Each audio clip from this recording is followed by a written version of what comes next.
ഒടുവിൽ നിലമ്പൂരിൽ നടക്കാനിരിക്കുന്ന ഉപതെരഞ്ഞെടുപ്പിൽ വി ഡി സതീശൻ്റെ നിലപാട് വന്നപ്പോൾ നേരത്തെ പറഞ്ഞതൊക്കെ വള്ളി പുള്ളി വിടാതെ സത്യമായി തന്നെ ഭവിക്കുമെന്ന് ഞങ്ങൾക്കും ഉറപ്പായി. PV അൻവർ എന്ന കഴിഞ്ഞ 10 വർഷം അക്ഷരാർത്ഥത്തിൽ UDF-നെയും കോൺഗ്രസിനെയും സംസ്ഥാനമൊട്ടാകെ മലപ്പുറത്തും എരിപിരി കൊള്ളിച്ച ആ മുൻ MLA ഇനി എന്തൊക്കെ ചെയ്തു കൂട്ടുമെന്ന് കാത്തിരുന്ന് കാണണം, കണ്ടു കാണണം. PV അൻവർ എന്ന തൻ്റെ ബദ്ധവൈര്യയെ തേടി വി ഡി സതീശനും കൂട്ടരും എത്തിയെങ്കിൽ നിലമ്പൂർ എത്രത്തോളം നിർണായകവും വിഷമകരവുമാണ് UDF-നും കോൺഗ്രസും മുന്നിലെന്ന് വളരെ വ്യക്തം. ഇവിടെ ഇതാ തന്നെ കടിച്ച വി ഡി സതീശനെ മാളത്തിൽ ചെന്ന് കണ്ട് ആ വിഷം ഇറക്കിയിരിക്കുകയാണ് PV അൻവർ. എല്ലാവരും പലതവണ കണ്ടതാണ്, ആവർത്തിച്ച് കണ്ടതാണ് പാലക്കാട് ഉപതെരഞ്ഞെടുപ്പ് സമയത്ത് PV അൻവറിനെ കടിച്ചു കുടഞ്ഞ വി ഡി സതീശനെ. അതേ സതീശൻ്റെ ഏറ്റവും പുതിയ ഇപ്പോഴത്തെ നിലപാട് അൻവർ പെരുത്തിഷ്ട നിലപാട്. അതിപ്പോൾ ഇങ്ങനെയാണ്, അതൊന്ന് കേൾക്കാം. PV അൻവറുമായിട്ട് നമ്മൾ വിശദമായി സംസാരിച്ചു. അദ്ദേഹം കോൺഗ്രസുമായിട്ട് UDF-ആയിട്ടും സഹകരിച്ച് നിൽക്കും. അതുമായി ബന്ധപ്പെട്ട് എങ്ങനെയാണ് സഹകരണത്തിൻ്റെ മോഡ് എന്താണ് എന്നതിനെക്കുറിച്ച് അദ്ദേഹം ചില നിർദ്ദേശങ്ങൾ ഞങ്ങളോട് പറഞ്ഞിട്ടുണ്ട്. ആ നിർദ്ദേശങ്ങൾ ഞങ്ങൾ കോൺഗ്രസ് പാർട്ടിയിലും UDF-ലും ചർച്ച ചെയ്തൊരു തീരുമാനമെടുത്ത് അദ്ദേഹത്തെ അറിയിച്ചു. അദ്ദേഹം ഞങ്ങളുമായിട്ട് അത് ആശയവിനിമയം നടത്തിയിരുന്നു. ഏത് മോഡിലാണ് അദ്ദേഹം ഞങ്ങളുമായിട്ട് സഹകരിച്ച് പ്രവർത്തിക്കും, കോൺഗ്രസുമായിട്ട് UDF-ആയിട്ടും സഹകരിച്ച് പ്രവർത്തിക്കാം എന്ന് പറഞ്ഞിട്ടുണ്ട്. അത് ഏത് തരത്തിലാണ് പ്രവർത്തിക്കേണ്ടതെന്നുള്ളതിന് അദ്ദേഹം വച്ചിരിക്കുന്ന നിർദ്ദേശങ്ങൾ ഞങ്ങൾ കോൺഗ്രസ് പാർട്ടിയിലും അതുപോലെ UDF-ലും വെച്ച് ഒരു തീരുമാനമെടുത്ത് എല്ലാ ഘടകകക്ഷികളുമായിട്ട് ആലോചിച്ചൊരു തീരുമാനമെടുത്തിട്ട് അത് അദ്ദേഹത്തെ അറിയിക്കും. PV അൻവറുമായി വിശദമായി സംസാരിച്ചു. അദ്ദേഹം കോൺഗ്രസുമായി UDF-യുമായി സഹകരിച്ച് നിൽക്കും.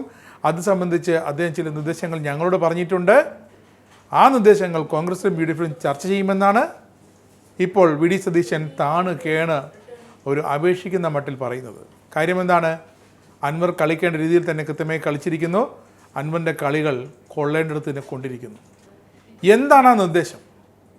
UDF-കാരനല്ലാത്ത ഇതുപോലെ കോൺഗ്രസിൽ ചേരാത്ത എന്നാൽ ഇപ്പോൾ തൃണമൂൽ കോൺഗ്രസ്സുകാരനായ PV അൻവറിൻ്റെ നിർദ്ദേശങ്ങൾ എന്താണെന്നത് അത് മാത്രം വി ഡി സതീശൻ ഇപ്പോൾ പുറത്ത് പറയില്ല. പക്ഷേ അത് ചർച്ച ചെയ്യും കോൺഗ്രസിൻ്റെ മുതിർന്ന നേതാക്കളുടെ യോഗത്തിൽ. എന്നാൽ മാത്രമേ സതീശനും PV അൻവറും തമ്മിൽ ഉണ്ടാക്കിയിരിക്കുന്ന ഇപ്പോഴത്തെ ഏറ്റവും പുതിയ വെടിനിർത്തൽ കരാർ എന്താണെന്ന് പാർട്ടിക്കാർക്കെങ്കിലും മനസ്സിലാകുകയുള്ളൂ. കാരണം തൃണമൂലിൻ്റെ ഒപ്പം നിർത്താൻ പറഞ്ഞുള്ള ഹൈക്കമാൻഡ് നിർദ്ദേശം വന്നപ്പോൾ തന്നെ എല്ലാവരും കരുതിയതാണ് വി ഡി സതീശൻ്റെയും കെ സുധാകരൻ്റെയും നിലപാടുകൾ ഇനി അപ്രസക്തമാകുമെന്നും PV അൻവറിൻ്റെ UDF പ്രവേശനം വളരെ സുഗമമായി നടക്കുമെന്നും ആ വഴിക്ക് തന്നെയാണ് കാര്യങ്ങൾ പോകുന്നത്. ഇനി അൻവറിന് സ്തുതി പറയുക അല്ലാതെ സതീശനും സുധാകരനും മറ്റു പോംവഴിയുമില്ല. അല്ല, അത് എത്രയും പെട്ടെന്ന് തന്നെ അതങ്ങനെ അനാവശ്യമായിട്ട് ഡിലേ ചെയ്യേണ്ട ആവശ്യമില്ല. അങ്ങനെ ഒരു കണ്ടീഷനിലൊന്നും അല്ല. അത് തെരഞ്ഞെടുപ്പിന് മുമ്പ് വേണം. അദ്ദേഹം സഹകരിച്ച് നിൽക്കും, ഞങ്ങളുമായിട്ട് കൂടെ നിന്ന് പ്രവർത്തിക്കാം എന്ന് അദ്ദേഹം പറഞ്ഞിട്ട് ആ സഹകരണം ഞങ്ങൾ സ്വീകരിച്ചിട്ടുണ്ട്. ഞാൻ നേരത്തെ പറഞ്ഞിട്ടുണ്ടല്ലോ, അദ്ദേഹം വാഗ്ദാനം ചെയ്ത സഹകരണം സ്വീകരിച്ചിട്ടുണ്ട്. അത് ഏത് രീതിയിലായിരിക്കണം, അല്ല അത് ഏത് തരത്തിൽ വേണം എന്നുള്ള കാര്യത്തിൽ അദ്ദേഹം ചില നിർദ്ദേശങ്ങൾ വെച്ചിട്ടുണ്ട്. ആ നിർദ്ദേശങ്ങൾ തീർച്ചയായിട്ടും പാർട്ടിയിലും വീണ്ടും ആവർത്തിച്ചു പറയാം, പാർട്ടിയിലും മുന്നണിയിലും എല്ലാ ഘടകകക്ഷികളുമായിട്ട് ആലോചിച്ചു പെട്ടെന്ന് തന്നെ അല്ല അത് മുന്നണിയായിട്ട് ആലോചിക്കാതെ മുന്നണി പ്രവേശനത്തിന്റെ കാര്യം പറയാൻ പറ്റുമോ? ഞാൻ UDF ചെയർമാനാണ്, ശരിയാണ്. തീരുമാനം എടുത്തിട്ട് പ്രഖ്യാപിക്കേണ്ട ആളാണ് ഞാൻ. തീരുമാനം എല്ലാവരുമായിട്ട് കൂടിയാലോചന നടത്തി തീരുമാനം എടുക്കേണ്ടത്. UDF ഘടകകക്ഷികളുടെ അത് ചെറുതും വലുതൊന്നുമല്ല, എല്ലാ ഘടകകക്ഷികളുടെ UDF ഘടകകക്ഷികളുമായിട്ട് ചർച്ച ചെയ്തിട്ട് മാത്രമേ ഒരു കക്ഷിയുടെയോ ഒരാളുടെയോ UDF പ്രവേശനത്തെ കുറിച്ച് ഫൈനലായിട്ട് പറയാൻ പറ്റുള്ളൂ. എല്ലാ ഘടകകക്ഷികളുടെ അഭിപ്രായം ഗൗരവത്തോടുകൂടി കേട്ടിട്ട് ഞങ്ങൾ ഒരുമിച്ചൊരു തീരുമാനം പെട്ടെന്ന് എടുക്കും. ഇല്ല, അദ്ദേഹം കോൺഗ്രസ് പ്രഖ്യാപിക്കുന്ന UDF പ്രഖ്യാപിക്കുന്ന ഏത് സ്ഥാനാർത്ഥിക്കും പരിപൂർണമായ പിന്തുണ അദ്ദേഹം വാഗ്ദാനം ചെയ്തു. അല്ല, അതിനെ സംബന്ധിച്ചൊക്കെയുള്ള ചർച്ചകൾ ഞങ്ങൾ നടത്തും, പാർട്ടിക്കകത്തും മുന്നണിക്കകത്തും നടത്തും. ഇല്ല, ഞങ്ങള് അദ്ദേഹത്തോട് കാര്യങ്ങൾ ചോദിച്ചറിയാണ് ചെയ്തത്. അപ്പൊ അദ്ദേഹം സഹകരിച്ച് പ്രവർത്തിക്കാനുള്ളതിന്റെ രീതി ഏതാണ്, എങ്ങനെ വേണം സഹകരിച്ച് പ്രവർത്തിക്കേണ്ടത് എന്നതിനെ കുറിച്ചാണ് ചർച്ച ചെയ്തിട്ടുള്ളത്. സഹകരിച്ച് പ്രവർത്തിക്കും എന്ന കാര്യം ഉറപ്പാണ്. ഒപ്പം നിന്ന് പ്രവർത്തിക്കുമെന്ന് അൻവർ പറഞ്ഞിട്ടുണ്ടെന്നാണ് ഇപ്പോൾ സതീശൻ പറയുന്നത്. ആ സഹകരണം ഞങ്ങളും സ്വീകരിച്ചിട്ടുണ്ടെന്ന് സതീശൻ പറയുന്നു. എന്നാൽ മുന്നണിയുമേ ആലോചിക്കാതെ മുന്നണി പ്രവേശനം പ്രഖ്യാപിക്കാനാകില്ല എന്ന് സതീശൻ അവസാനമായൊരു ചെക്ക്മേറ്റ് വയ്ക്കുന്നുണ്ട്. എല്ലാ ഘടകകക്ഷികളുമായും ചർച്ച ചെയ്ത ശേഷം മാത്രമേ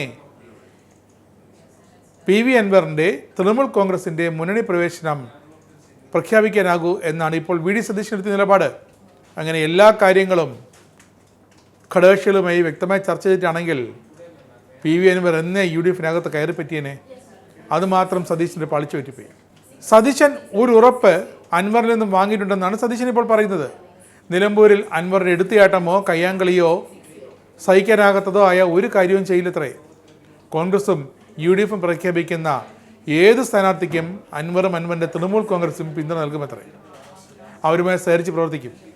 കോൺഗ്രസ് എടുക്കുന്ന തീരുമാനം ഘടകകക്ഷികളുടെ മേൽ അടിച്ചേൽപ്പിക്കുന്ന രീതി UDF-നില്ലെന്ന് VD സതീശൻ വീണ്ടും വീണ്ടും ഓർമ്മിപ്പിക്കുന്നു. പാർട്ടിക്കാരെയല്ല, മാധ്യമപ്രവർത്തകരെ. കാരണം അവർക്ക് തെറ്റരുതല്ലോ. കഴിഞ്ഞ 9 വർഷം നിലമ്പൂരിൽ MLA ആയിരുന്ന PV അൻവറിന് ഒരുപാട് നേതൃപാടവവും ഗുണവും ഉണ്ടെന്ന് ഇപ്പോൾ VD സതീശൻ പറയുന്നു. ഇതേ VD സതീശൻ തന്നെയാണ് പാലക്കാട് ഉപതെരഞ്ഞെടുപ്പ് സമയത്ത് അൻവറിനെ പുച്ഛിച്ച് വലിച്ചു കീറി ശാസിച്ച് നാണം കെടുത്തി ചാനലുകൾക്ക് മുന്നിൽ കോപ്രായം കാണിച്ച് പറഞ്ഞു വിട്ടത്. അന്നേ PV അൻവറിന് മുന്നിൽ UDF പ്രവേശനം ഒരു വലിയ ബുദ്ധിമുട്ടുള്ള കാര്യമായിരുന്നില്ല. പക്ഷേ എപ്പോൾ VD സതീശൻ അൻവറിനെതിരെ പഴവാടെടുത്ത് നീങ്ങിയോ അന്നു മുതൽ PV അൻവറിൻ്റെ ഏറ്റവും വലിയ ശത്രുവായി VD സതീശൻ. എന്തായാലും ഈ സമയത്തെ ഒരു താൽക്കാലിക വെടിനിർത്തൽ രണ്ടുപേർക്കും ഗുണകരമാകുമെന്നതിൽ യാതൊരു സംശയവുമില്ല. VD സതീശനാണെങ്കിൽ എങ്ങനെയെങ്കിലും പ്രശ്നങ്ങളൊക്കെ പറഞ്ഞു തീർത്ത് നിലമ്പൂരിൽ ഒരു സ്ഥാനാർത്ഥിയെ പ്രഖ്യാപിക്കണം, എങ്ങനെയെങ്കിലും ഒന്ന് ജയിപ്പിച്ചെടുക്കണം. എന്നാൽ മാത്രമേ പിണറായി വിജയൻ്റെയും CPM-ൻ്റെയും മുന്നിൽ മാനം കാക്കാൻ പറ്റുള്ളൂ. അതുപോലെ തന്നെയാണ് PV അൻവറിൻ്റെ കാര്യവും. അൻവറിന് ഒരു വെടിയും പുകയും കൊലഹലമൊക്കെ ഇടതു മുന്നണിക്ക് മുന്നിൽ നിന്ന് മാറി UDF-ന് മുന്നിൽ ഉണ്ടാക്കിയെടുത്തിട്ട് അൻവറിന് എങ്ങനെയെങ്കിലും ഈ UDF എന്ന ലാസ്റ്റ് ബസ്സിലും കയറിപ്പറ്റണം. അല്ലെങ്കിൽ അൻവറിനും പിണറായി വിജയൻ എന്ന CPM നേതാവിൻ്റെയും മറ്റ് CPM-കളുടെയും മുന്നിൽ നാണം കഴിയേണ്ടി വരും. കാരണം കഴിഞ്ഞ 9 തവണ നിലമ്പൂരിൽ MLA ആയിരുന്ന PV അൻവർ ഒരു വട്ടപൂജ്യമായി മാറുന്നത് CPM-കാർ കൈകൊട്ടി ആർത്തുല്ലസിച്ച് ചിരിച്ച് അവർ അത് വിളംബരം ചെയ്യും. അതുകൊണ്ട് തന്നെ രണ്ടുപേരുടെയും അഭിമാനത്തിൻ്റെയും മാനത്തിൻ്റെയും ഒക്കെ പ്രശ്നമാണ് ഇപ്പോൾ നിലമ്പൂർ ഉപതെരഞ്ഞെടുപ്പ്.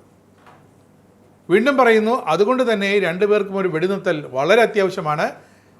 തലവേദനയ്ക്ക് മരുന്ന് കഴിക്കുന്നത് പോലെ രണ്ടുപേർക്കും ഒരു വെടിനിർത്തൽ വളരെ അത്യാവശ്യമൊരു ഘടകമാണ്.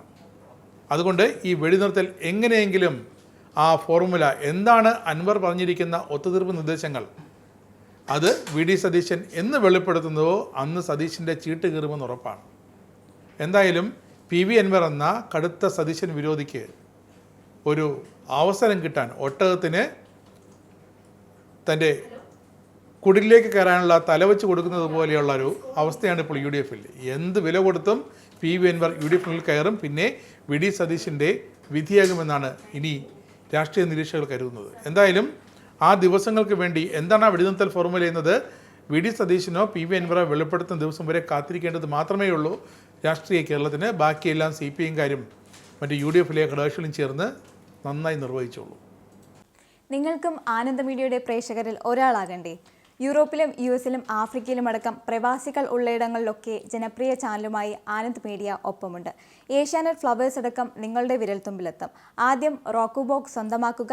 അതിൽ നിന്നും ആനന്ദ് മീഡിയ ആപ്ലിക്കേഷൻ ഡൗൺലോഡ് ചെയ്യുക, ഇൻസ്റ്റാൾ ചെയ്യുക. എന്നിട്ട് 02085866511 എന്ന നമ്പറിൽ ഞങ്ങളുടെ കസ്റ്റമർ കെയറിൽ ബന്ധപ്പെടുക. അല്ലെങ്കിൽ +91 735 660 3747 എന്ന നമ്പറിൽ വാട്സപ്പ് ചെയ്യുക. ആനന്ദ് മീഡിയയുടെ സേവനങ്ങൾ സ്വന്തമാക്കുക. മറ്റു ചാനലുകൾക്കൊപ്പം ആനന്ദ് TVയും എൻജോയ് ചെയ്യുക.